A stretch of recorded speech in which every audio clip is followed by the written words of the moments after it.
Alam mo ba na sa market value ngayon, ang lote dito sa Caribe at the Islands Park Subdivision, Dasmariñas, Cavite ay nasa halos 25,000 per square meter or more. Ibig sabihin, kung 419 square meter ang kukunin mo, aabot yan ng mahigit 10 million.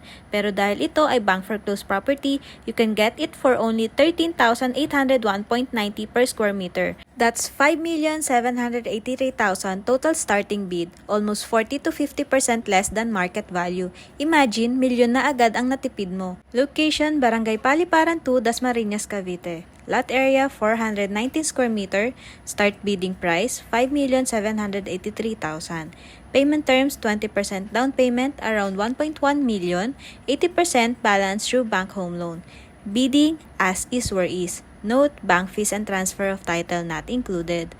Mode of payment, cash, manager's check, post-dated checks, bank financing. Kaya kung naghahanap ka ng prime lot sa Dasmariñas, ito na ang pagkakataon mo, hindi ka nabibili sa full market value.